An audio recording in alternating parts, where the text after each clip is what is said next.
हैं ताज रेजिडेंसिया में।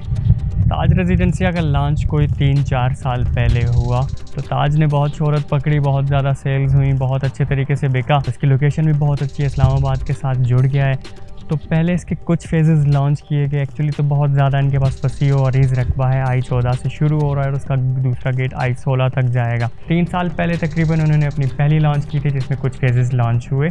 35 लाख रुपए उस वक्त कीमत रखी गई थी 5 मरला प्लॉट की, और इस वक्त भी दोबारा ये जो लॉन्च आई है इसमें भी 5 मरला की प्राइस 35 लाख की है। अब कोई भी बायर इस वक्त ख़रीदना चाहे तो 6.5 लाख रुपए उसे एडवांस देने हैं, डाउन पेमेंट भी देनी है, और बाकी के पैसे अक़सात की सूरत में अदा करने 5 मरला के प्लॉट के मालिक बनने के लिए।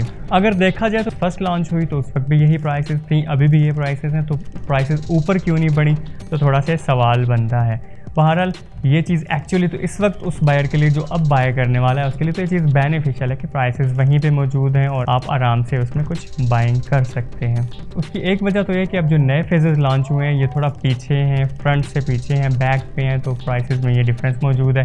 फिर यह है कि जब इसकी फ़र्स्ट लॉन्च हुई थी उसके बाद से अब तक बहुत ज़्यादा कोई डेवलपमेंट नहीं की है इन्होंने ताज के मालिकान ने। ताज का नाम तो बहुत बड़ा है, लेकिन यह है कि इन 3 सालों में जब फर्स्ट लॉन्च की गई उस वक्त जहाँ पे जो रोड नेटवर्क और बाकी सहूलियात जैसी थी वैसी ही हैं इस वक्त भी। कुछ घरों की तामीर में इजाफा हुआ, एक मस्जिद बन गई है, एक आध कमर्शियल प्रोजेक्ट सामने आया, एक पार्क सामने है, इसके अलावा चीज़ें वैसे की वैसी हैं। तो ये वजह भी है कि प्राइसेस बहुत आगे नहीं गई हैं, कोई डेवलपमेंट ज़्यादा नहीं हो पा रही थी। इसमें एक रीज़न ये दी जाती है कि ताज अपनी जो बाकी की लैंड थी, बाकी फेजेस की लैंड थी, उसको एक्वायर कर रहा था इस टाइम में, और कुछ और प्लान ऐसे लेके आ रहा था कि एक ही दफ़ा उसको आगे चलाया जा सके और प्रॉपर तरीके से फिर एक दफ़ा आगे बढ़ा जाए। तो मामला जो भी हो, प्राइसेस इस वक्त 35 लाख पे 5 मरला मिल रहा है और इंस्टॉलमेंट्स पे मिल रहा है। बाइंग टाइम है, अब बाय करते हैं तो बहुत अच्छा आगे बेनिफिट दे सकता है। वजह यह है कि जितना इसमें स्टक रहनी थी, कीमतें रुकावट के साथ रहीं, वो टाइम गुजर चुका है, 3-1 साल का अर्सा गुजर चुका है। अब क्योंकि पूरे इस प्रॉपर्टी सेक्टर में तेज़ी आई हुई है तो चीज़ें ऊपर जाएंगी। अब थोड़े अरसे बाद डेवलपमेंट भी बढ़ेगी और पोजीशन क्योंकि देते जा रहे हैं, लैंड एक्वायर करते जा रहे हैं, तो जो घर ख़रीद रहे हैं उसके बाद घर बना सकते हैं आराम से। आगे आने वाले दिनों में नया घर बनाने वालों के लिए भी ये कुछ पैकेजेस लेके आ रहे हैं, जिसकी तफसीलात हम साथ साथ आपको बताते रहेंगे। ताज की लोकेशन ऐसी है कि ये बहुत दूर नहीं है, जैसा कि आम सोसाइटीज़ हुआ करती हैं। एयरपोर्ट से इतने मिनट की मसाफत लाइक इस तरह से जो इस्लामाबाद के आउटस्कर्ट्स में जाके बन जाती।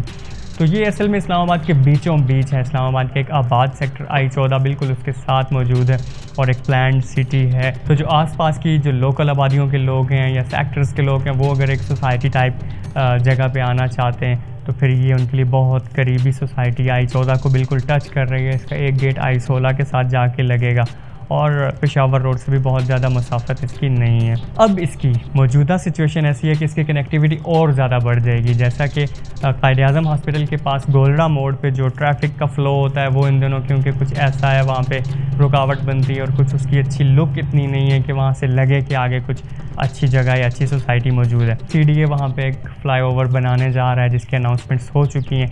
उस फ़्लाईओवर के बाद कश्मीर हाईवे से भी इसकी डायरेक्ट एक्सेस बढ़ जाएगी और जल्दी यहाँ तक पहुँचा जा सकेगा। ये चीज़ बहुत ज़्यादा बेनिफिट देने वाली है इस सोसाइटी को। तो अब जो प्लॉट 3 से 4 साल पहले भी इन्हीं कीमतों पे मिल रहे थे, अभी भी अगर वही प्राइसेस हैं तो बायर के लिए तो एक बेनिफिशियल चीज़ है कि अब वो बाय करें और फिर अब जो प्राइस हाइक आने वाला है, प्राइस बढ़ने वाला है, उस फ्लो में वो भी चला जाए और फ़वाइद उठाए इस जगह से। है भी इंस्टॉलमेंट में, इतनी ज़्यादा मंथली इंस्टॉलमेंट नहीं है, तो ईज़िली बाय किया जा सकता है। अगर इसके साथ के सेक्टर्स को देखें तो वहाँ पर इस वक्त प्राइसेस इतनी ज़्यादा बुलंद हो चुकी है कि वहाँ आम ख़रीदार के लिए ख़रीदना नामुमकिन हो चुका है। तो कंपेयर करें तो ये सोसाइटी आराम से इसमें कुछ बाय किया जा सकता है और आराम से अपना घर बना के रिहाइश इख्तियार की जा सकती है, क्योंकि काफ़ी जगहों की पोजीशन ये दे रहे हैं और आगे आने वाले फेजेस की भी पोजीशन इस वक्त लगता है कि बहुत तेज़ दी जाएगी। ताज रेजिडेंसिया ने आते ही धूम मचा दी थी क्योंकि इनके पीछे जो नाम है वो एक बड़ा डेवलपर है। इस्लामाबाद की एक आइकॉनिक बिल्डिंग सेंटोरस उन्होंने ही बनाई है, तो उस वजह से उनकी शोहरत भी थी और लोगों ने बहुत ज़्यादा उन पर ट्रस्ट किया कि कुछ ये कर सकते हैं। थोड़ी बहुत सुस्ती हुई इस प्रोजेक्ट को लेके, लेकिन लगता है कि अब वो वक्त है कि यहाँ से इसकी लॉन्च होगी, परवाज़ ऊपर की जानिब जाएगी। तो बाइंग प्राइस को हम इस वक्त टच कर जाते हैं, रीच करते हैं, तो इस वक्त हमारी इन्वेस्टमेंट ऊपर भी जाएगी और सिक्योर भी होगी और हम इस सोसाइटी में रिहाइश रख के इसके फ़वाइद भी उठा सकते हैं।